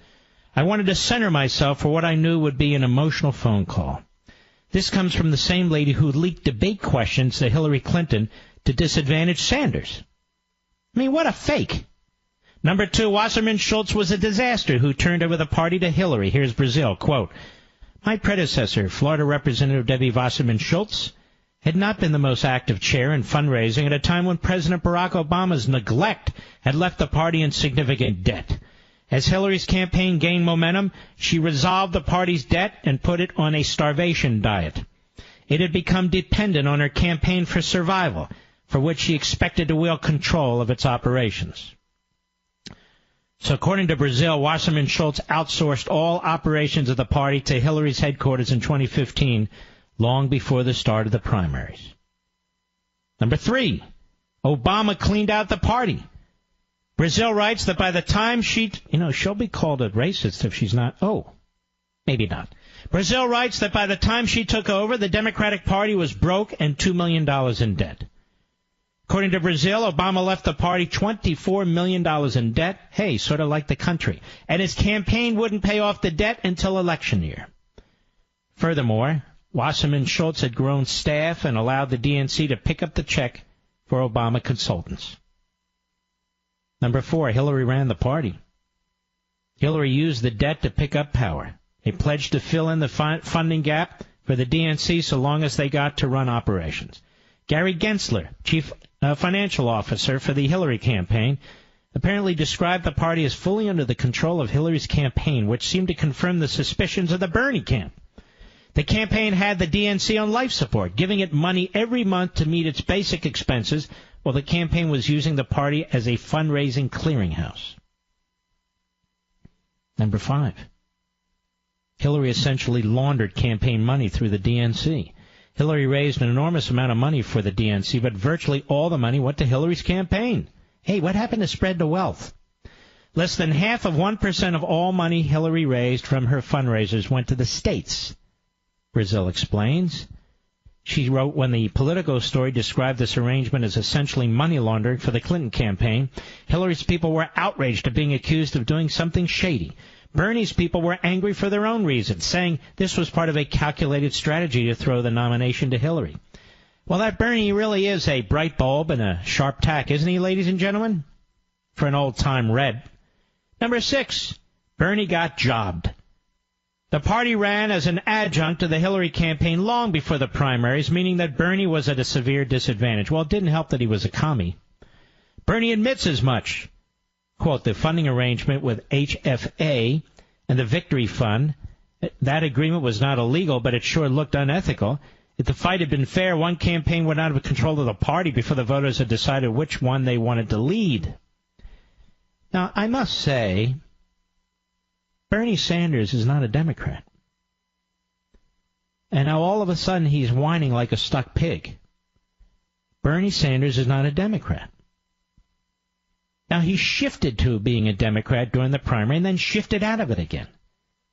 So, I mean, everybody's wringing their hands here, but the fact of the matter is, if you're going to run as a Democrat only for a few months and only because you want to use the party apparatus to propel your Marxist ideology, and you really have never been a Democrat, you're a socialist Democrat, as he likes to call himself, then what's all the fuss about the Democrat Party being in the tank for Hillary?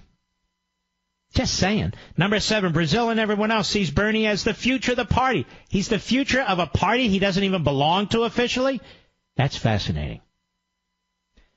Sanders may have lost the battle, but he won the war. If he'd won the nomination, he may have lost to Trump, but in losing to Clinton, he stamped himself as a fallen hero.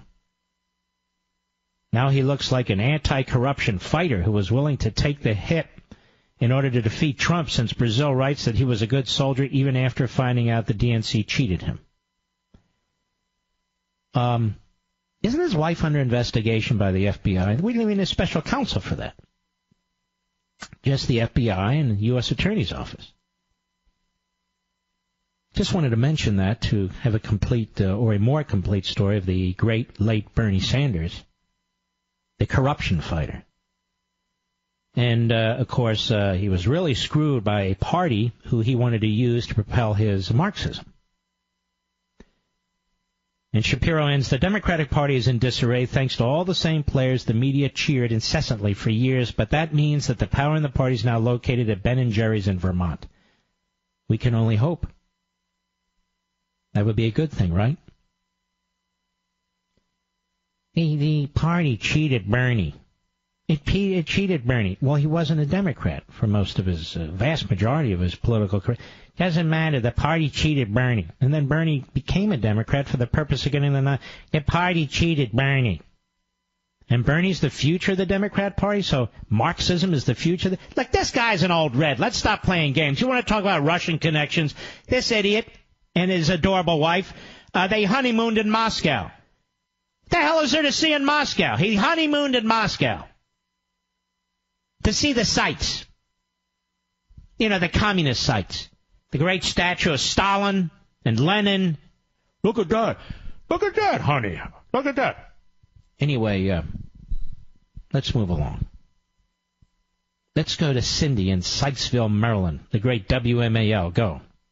Oh, good evening, Mark. Thank you for taking my call. Yes. And thank you for the fellow patriots that called in earlier, Ben, and the other gentleman that was a CPA and the truck driver, Rick. You guys are fantastic, and we need to keep these conversations going, Mark, and I want to tell you why, because, you know, some evenings I have to force myself to tune in because I'm like, what's it going to be this evening? It's the same excrement sandwich, no offense to you, but I'm talking about these bloodsuckers in D.C., okay? And all this stuff. In my defense, ma'am, let me just say, I spent a lot of time trying to make this show different than other shows. That's why you learned about, in an extensive way, the diversity lottery visa program. Now, you've heard about it all day today and yesterday, but when I really dug into it the other day, you'd never heard about it before, and I try to do that a lot. But anyway, you go ahead. And you're correct, Mark, because, you know, that was something that Kennedy, when he was alive, had that going with Schumer. And when I heard about this program, I was aghast. I was absolutely aghast. The things that they have been doing, okay, since they have been put into office. Mark, are you familiar with what Ben Franklin said, the old quote when he said, when the people figure out how to vote themselves money, the country is in for it? Of course. Yes. And that's how I feel like this has been happening over and over again. And, you know, I've been listening to everything that everybody's been talking about, and I'm really disappointed with this tax thing with Trump. I'm very disappointed. Tell me, who today exposed this tax thing? Well, it's been all over the news, but especially you, how I heard it. No, these CPAs who called this program. I had my own problems with it, but they called this program. I gave them time to explain it, and it's enormously troubling. You're not going to get this on most of the other shows, not because I'm smarter or better or anything else, because I run my program differently.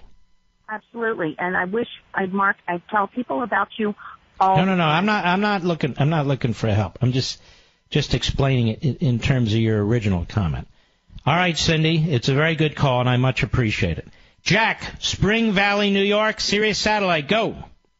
Yes, hi. First of all, I'm a big fan Thank you, Mark, and also XM 125 Patriot, big fan. Yes. Keep up the great work.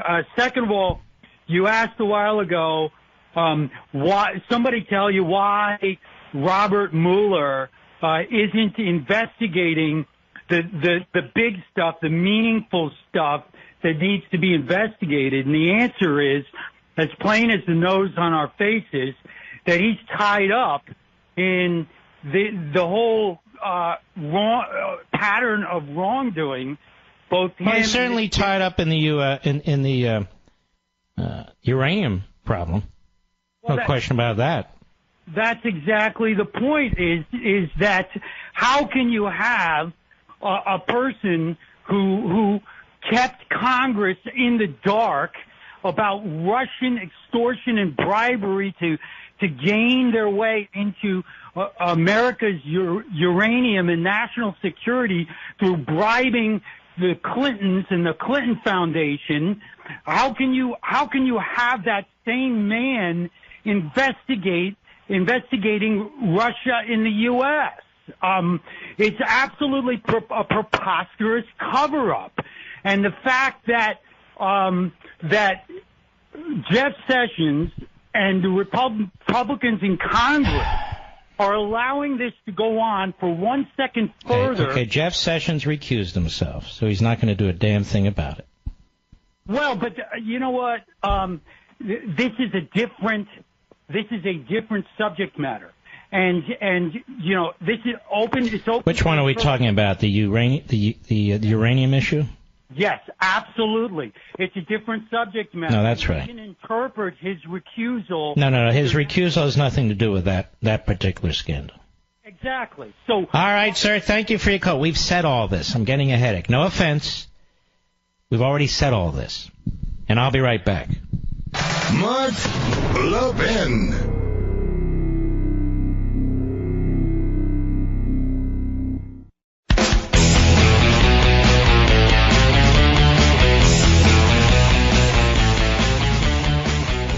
You know, I saw a video, and we're playing it on Levin TV tonight, of two college football teams.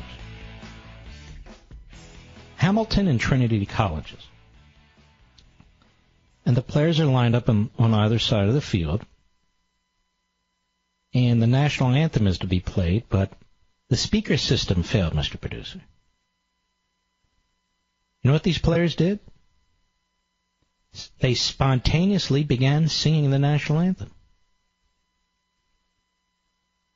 And it looked like players of all backgrounds, ethnicities, if you will.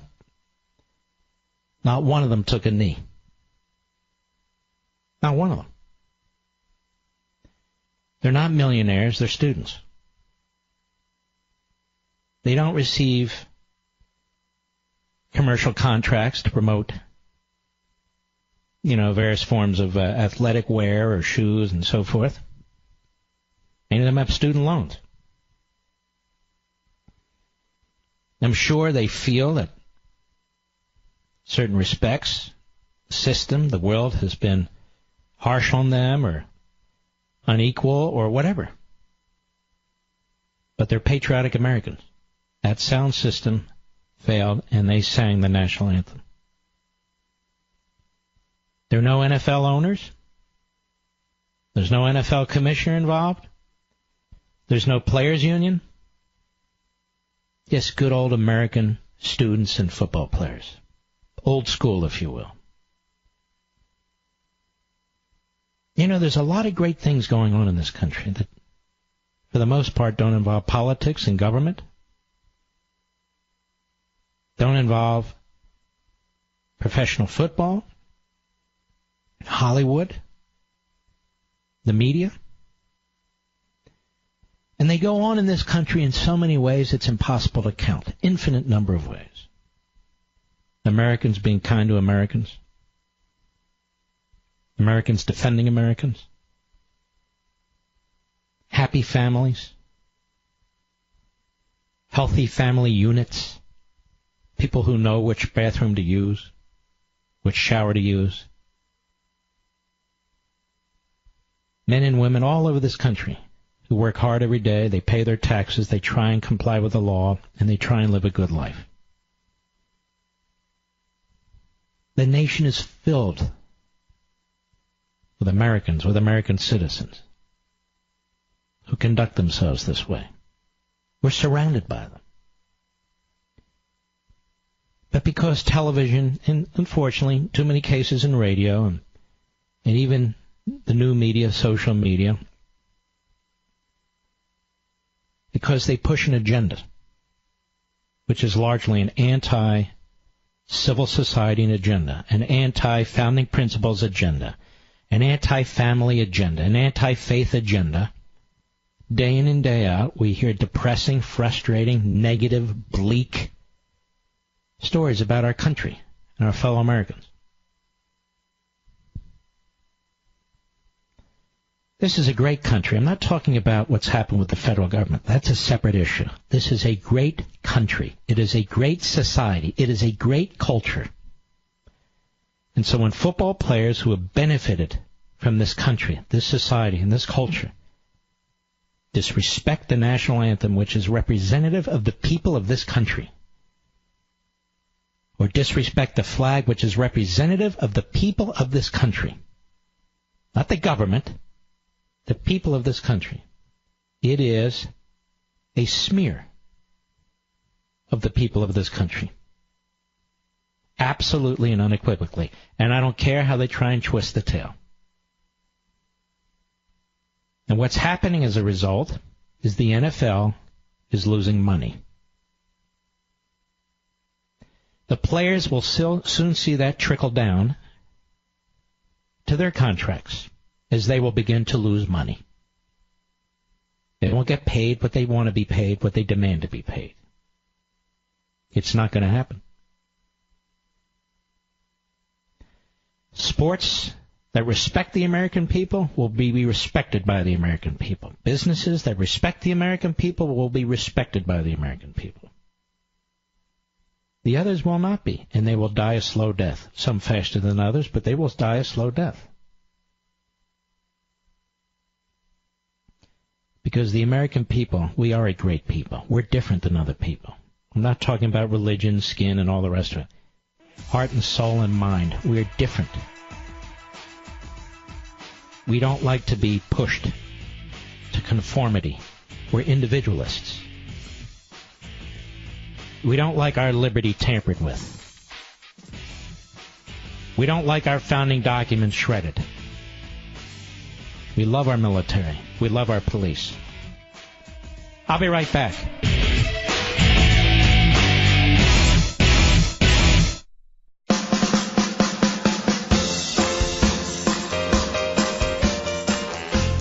The Mark Levin Show, where we create the talking points. Call in now, 877-381-3811.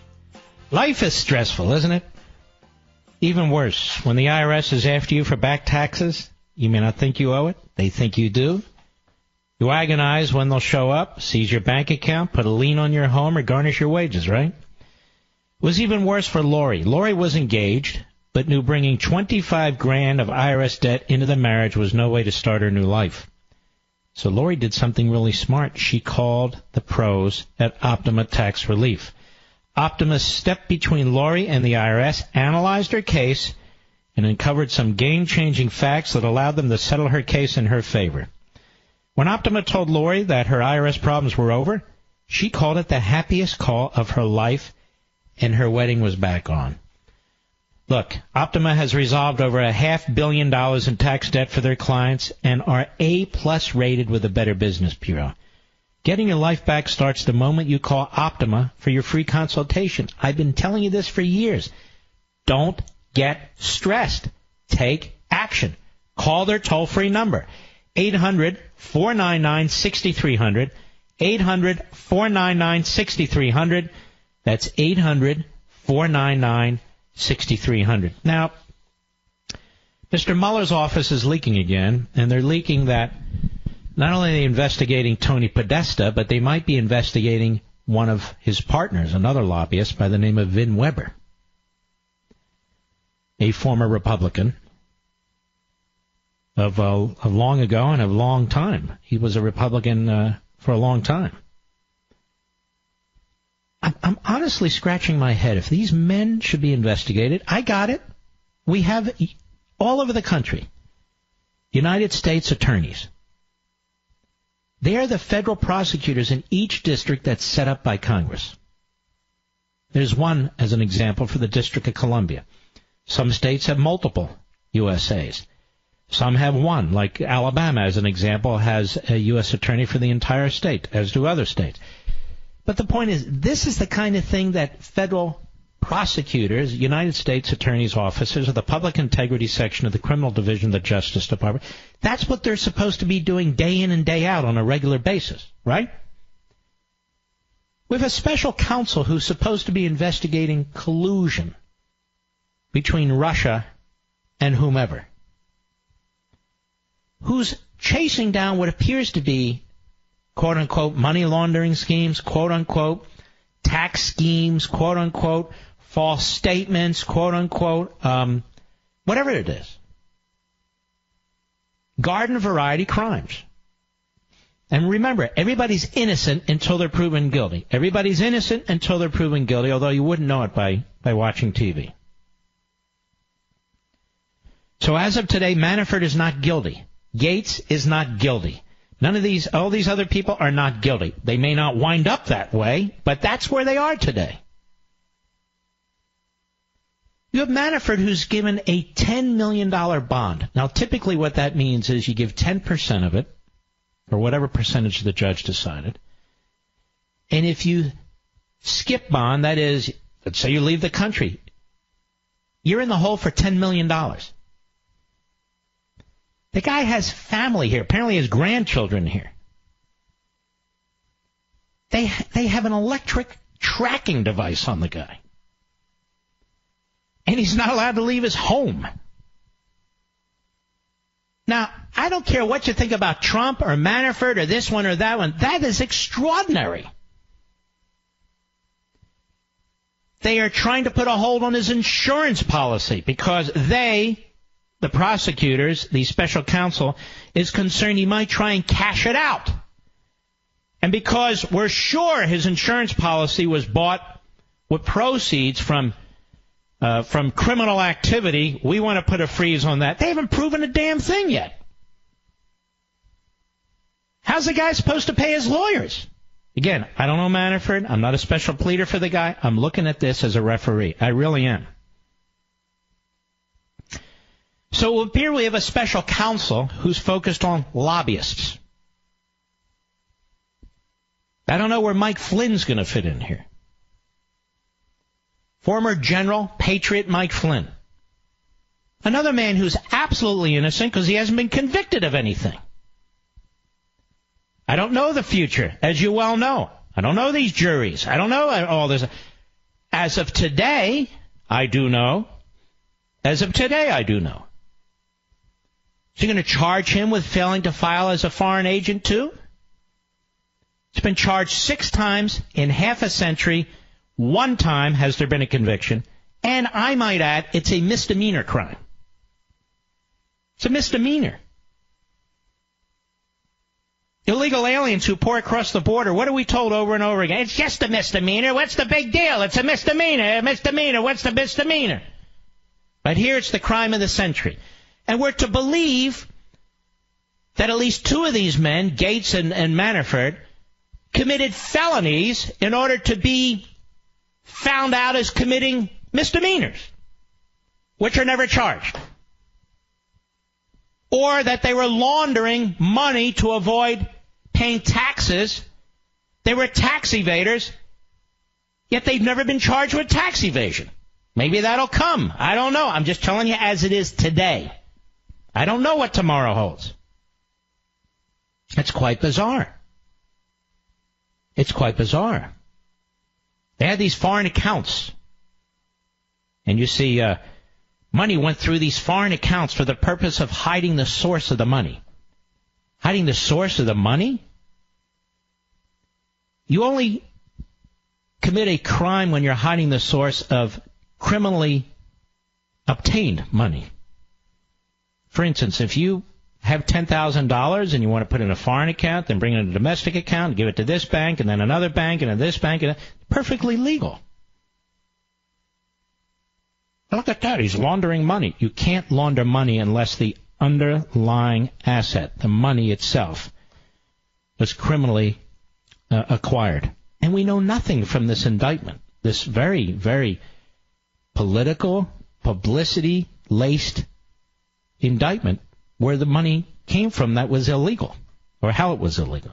Again, I'm just calling the shots here. I'm not a special pleader for this guy or any of these people. I'm just not. In fact, none of them are constitutional conservatives that I'm aware of.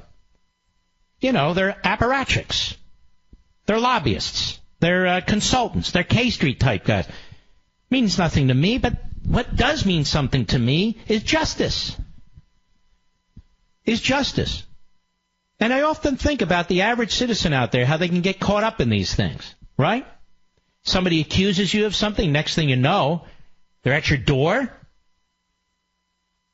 This thing has a problem. You know, these things tend to get worse and worse and worse in a country. When you have rogue operators, and I don't care if these judges are giving their imprimatur to this activity. They shouldn't. They shouldn't. Do it the old-fashioned way. Do it the old-fashioned way. Really, this isn't a mob situation. We're not dealing with the Gotti family here. And the biggest outrageous historical irony here is this man was appointed, Mueller, by Rosenstein, another of his buddies, without any underlying crime. Collusion's not a crime in and of itself. Period. So a counterintelligence investigation was turned into a criminal investigation. And these guys and gals in that special prosecutor's office, or special counsel, excuse me, they have to get into these other areas. Otherwise, how do they even justify their existence? It's really quite bizarre if you ask me. Didn't I already do Optima? Yes, I already did. Mr. Producer is napping during the show or eating a steak sandwich. He does those sort of things, you know.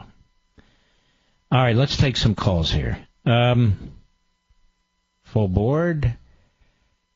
Adam, Long Island, the great WABC. Go.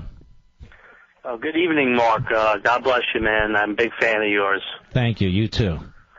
I just wanted to ask you a question. Every day I watch the media, unfortunately the fake media now, and I notice there's a lot of injustice. There's a lot of lies that they push every day.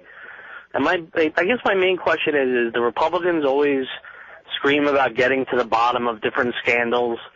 How come they don't call back Comey to the Hill? I don't know. But you make a good point. What scandal have we ever gotten to the bottom of? That's what I'm saying. I mean, in light of this new revelation that, he had all of those talking points and... I don't know. They never got to the bottom of Benghazi. They never got to the bottom of the IRS. They never got to the bottom of Fast and Furious. They never get to the bottom of anything. They speak with a forked tongue, and there's not equal justice under the law. And it's very disheartening to an average day American that sees these things going on. And, and I think American people now are starting to see that they really don't want to get to the truth.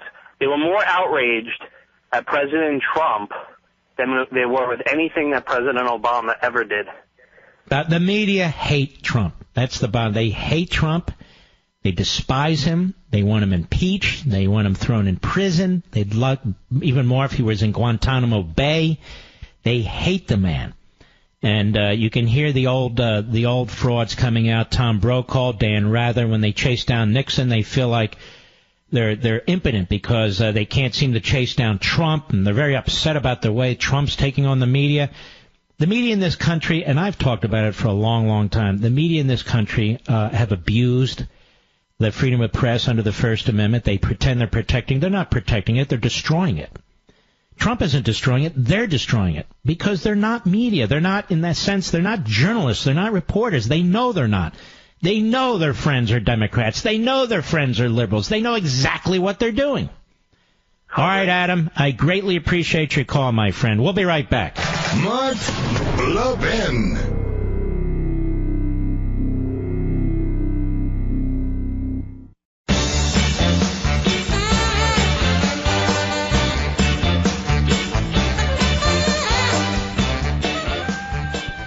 You know, I'm so proud to partner with Kyle Cox. He's the owner of Blindster.com.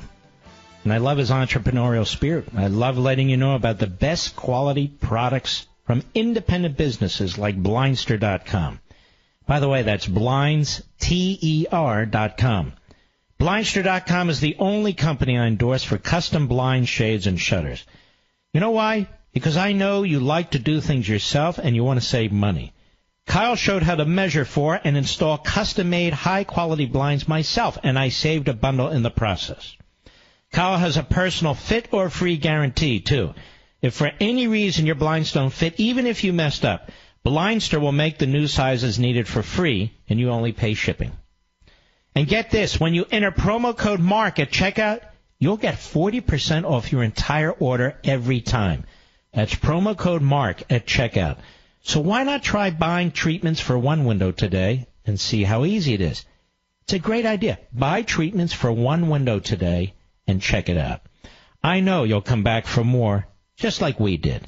It's Blindster.com, BlindsTER.com, promo code MARK. All right. Let's get back to our callers. Let's see. And by the way, congratulations to the Astros for winning the World Series, their first World Series ever. And congratulations to the L.A. Dodgers. That's a hell of a team you have there. You almost did it. But that was a great World Series, down to the seventh game. It really was. Nobody took a knee either. It just was a joy to watch. Let us go, shall we? James, Capitol Heights, Maryland, the great WMAL. What is it, James? Go. Yeah, I just got to say, I kind of disagree with you saying that the Republicans don't really come to the bottom of anything. It just turns out that a lot of stuff they chase after is not anything worth chasing. They don't go after... You familiar with Fast and Furious? Yeah, I remember what Fast and Furious was. What happened? Started under George Bush. No, it was not started on... Hey. Why do you have to lie? Why is it the when I debate liberals I have to lie? Tell me, sir, who armed these Mexican drug cartels? Was that George Bush? That was the ATF. I know, sir. Who was the president of the United States? They were allowed freely. Answer my question. Who was the president of the United States? The president of the United States when Fast and Furious. Barack Milhouse Benito Obama. Who was the attorney general of the United States? Right, yeah, those people were... That would be Eric Holder, who was held in contempt for refusing to turn over certain information. Are you familiar with that administration, sir? Yes or no? Now answer this question, sir. Who conveyed 20% of America's uranium, the control over America's uranium, to the Russians? Multiple choice, sir. Was it George Washington? Was it John Adams? Was it John Kennedy? Or was it Barack Obama? Go. Besides the president. That would be Barack Obama, sir. That didn't happen. Thank you for your call. Have a good evening. Well, now I'm hungry. It's getting late. I haven't had dinner yet. Now I'm hungry. Going to go to my favorite restaurant. But I'm not allowed to mention it. Because we don't want a lot of people going there when I'm there. But I've mentioned it before. What's that? Oh, we are going. My wife is sitting here saying, what is wrong with you? It's we. And, of course, she's correct. In fact, I'm finding out she's always right. All right, Jim, Davenport, Iowa, the great Sirius satellite. Go. Hi, Mark. It's always great listening to you and Sean and all the great work you're doing. Thank you. I just when you had John Solomon on, he got me thinking back to when Romney and Obama had their debate, and they were asked about who they thought was the greatest threat to the United States, and Romney had said Russia, and Obama laughed him off as being really coy. Oh, I remember. But the truth is, the greatest threat to the United States was actually Obama. Yes, and when he laughed it off, so how much did he really know at that time, and how coy he had that look on his face when he laughed it all off? Very good point. All right, my friend, thank you. I want to get to an audio very, very fast. This is Schumer at a press conference today with Nancy Pelosi. It's short and sweet. Cut 3, Mr. Producer, go.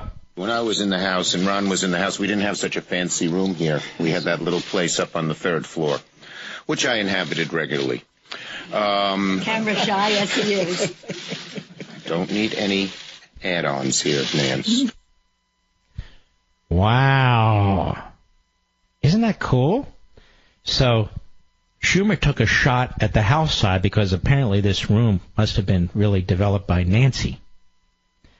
And camera shy as he is, that was below the belt for Schumer because everybody knows he is a camera prostitute, I'll put it that way. And Nancy struck back. And then Schumer tells her to shut up. I think he's a misogynist. Let's hear that again. Cut 3, please. When I was in the house and Ron was in the house, we didn't have such a fancy room here. We had that little place up on the 3rd floor, which I inhabited regularly. Camera shy as he is. Don't need any add-ons here, Nance. Wow, that's kind of hilarious. He was stern when you saw his face, right, Mr. Producer? He was ticked. I mean, his whole cornrow on his forehead there was starting to kind of vibrate. I love it when they fight with each other. Two snake oil salespeople. Ladies and gentlemen, we salute our armed forces, police officers, firefighters, and emergency personnel. I love that clip. I think I'm going to play it again tomorrow. Check out Levin TV tonight. It's on in 2 minutes. It's a good one. And I very much enjoy you listening to the program. I very much appreciate it. Now, my wife and I are going off to dinner. See you tomorrow. God bless you.